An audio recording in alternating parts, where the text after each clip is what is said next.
shqiptarët a janë duke I rënë kokës me gur dhe po çajnë kokën e tyre në një farë mënyre dhe po bëjnë që Serbia të fërkojë duart në këtë rast, duke qenë se Kosova gjendet në një lloj krize politike ku edhe sot ka pasur përplasje në kuvendin e Kosovës, kuvendi I cili po I ngjason më shumë kuvendit të Shqipërisë, ndryshe nga sa ishin pritshmëritë më parë që mund të kishte një qasje tjetër në politikë bërje.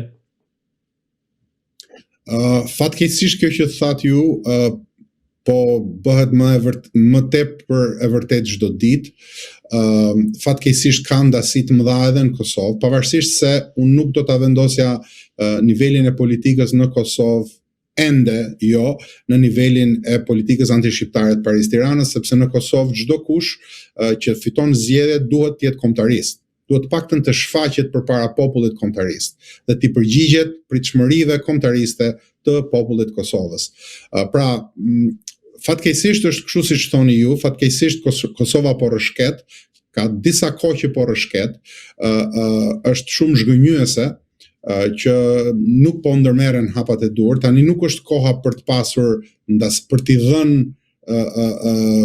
fryrje ndasive që ekzistojnë, të cilat janë reale në Kosovë, ndasia midis qytetit dhe Katundit, ndasia midis pro-titistëve që janë në pushtet sot dhe kombëtaristëve e të tjerë. Pra janë ndasi thelbësore, janë ndasi që shfaqen në çdo pjesë të jetës në Kosovë dhe janë ndasi që fryhen me shumë kujdes nga shërbimet serbe dhe shërbimet e shumë vendeve të tjera. Mirë po, fatkeqësisht dhe udhëheqësia politike në Kosovë nuk po ndërmerr hapat e duhur. Fatkeqësisht nuk kemi një qeveri të shpëtimit kombëtar as në Kosovë, që duhet kishte ndodhur. Fatkeqësisht nuk kemi një president konsensual as në Kosovë, që duhet kishte ndodhur, gjë që do t'ja mundsonte atyre që fituan zgjedhjen, vetëvendosis dhe Albin Kurtit, të ishin në kryet një qeverisit, cilën e meritojnë sepse jo ka dhënë populli I Kosovës. Mirë po, nga një herë, interesi kombëtar duhet të jetë mbi interesin politik dhe partijak dhe e shoh që qeverisja e Albin Kurtit ka rënë në nivelin e një qeverisie partijake, thelbësisht partijake, nuk po kërkon lirimin e komandantëve, nuk po denoncon gjykatën e Hagës ashtu siç duhet dhe po mbetet në pozitat e një udhëheqësit vogël ballkanik që sheh vetëm me nderin e vet. Kjo nuk është në nderin e vetvendosjes si forcë politike, në nderin e Albin Kurtit, përkundrazi është shumë më keq se sa kaq, si personazh politik ose si udhëheqës politik I Kosovës, nuk është në nderin e atyre që e kanë mundsuar këtë, por mbi të gjitha është jashtëzakonisht shumë shqetësuese dhe kërcënuese për fatet e kombit shqiptar.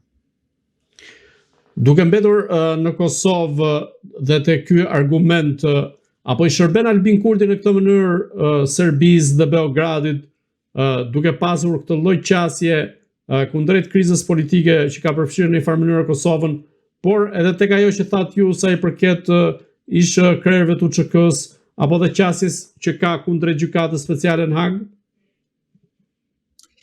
Unë kam kritikat e mia të forta ndaj qeverisjes Albin Kurtit dhe Albin Kurtit si udhëheqës politik në Kosovë, mirë po më duhet të praktikoj atë që po predikoj. Pra, në gjykimin tim në Kosovë, më shumë se çdo gjë tjetër sot duhet një përbashkësi politike për të zgjidhur sfidat e kërcënimet të jashtëzakonshme që I kanosen Kosovës dhe kombit shqiptar. Sot Kosova ka nevojë për mbështetje nga të gjithë shqiptarët kudo që ndodhen. Sot ka nevojë për një projekt bashkues të shqiptarëve në një shtetkombë të tyrin. Sot bashkimi I shqiptarëve është më I rëndësishëm se sa çdo gjë tjetër. Dhe në funksion të kësaj, në gjykimin tim, në Kosovë duhet kishte një qeveri të shpëtimit kombëtar. Këtë nuk po e realizon Albin Kurti, mirë po nuk do të doja që të kontribuoja në propagandën serbe, duke e shpallur atë agent të Serbisë e të tjerë, nuk duhet hyj në politikën e brendshme, sepse edhe në Kosovë, siç po e shihni dhe siç po e shohim të gjithë, po fillojnë teprimet, po fillojnë gjërat të cilat nuk janë të bukura dhe nuk na shërbejnë.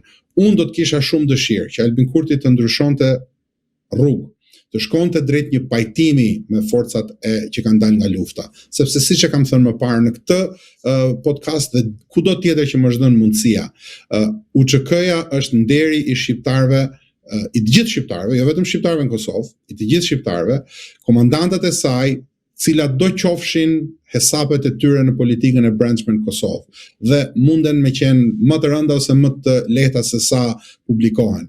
Por, cilat do qofshin mëkatet e tyre, komandantat e UÇK-s duhet të jenë të lirë dhe në rastin më të keq duhet të gjykohen nga një gjykatë në Kosovë dhe jo nga ajo gjykata fars pa asnjë lloj të drejte e cila i shërben interesave antishqiptare, një gjykatë albanofobe në Hag. Këtë nuk duhet ta them unë si analist që njoh situatën, këtë duhet ta thotë qeveria.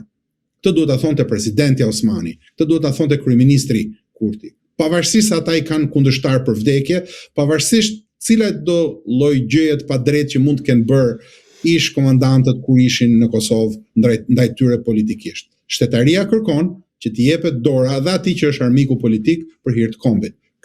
Ky është faji që unë i jap Albin Kurtit dhe Vjosa Osmanit dhe Donika Gërvallës dhe të gjithë tyre, të cilët nuk kanë mbërritur dot të shikojnë përtej interesit tyre të ngushtë personal. Zoti Roy, të kalojmë pak në konfliktin e lindjes mesme ku ka pasur tensione sa i përket deklaratave, por edhe sulmet midis Shtetit Bashkuar të Amerikës dhe Iranit dhe Izraelit vazhdojnë. Ndërkohë, një deklarat e presidentit amerikan Donald Trump ka tronditur, po themi, opinionin publik ndërkombëtar, teksa u shpreh se ai mund ta dërgojë Iranin në epokën e gurit. Çfarë po ndodh konkretisht në lindjen e mesme në konfliktin me Iranin?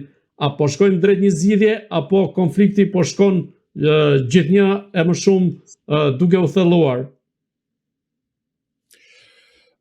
Siç e dini, unë kam bërë një status para disa kohësh ku shprehja se në politikën ndërkombëtare, e veçanërisht në luftë, kur politika ka mbërritur në kulmin e ashpërsisë së vet, sepse sipas Van Clausewicit, lufta është vazhdimi i politikës me mjete të tjera, me mjete më të forta.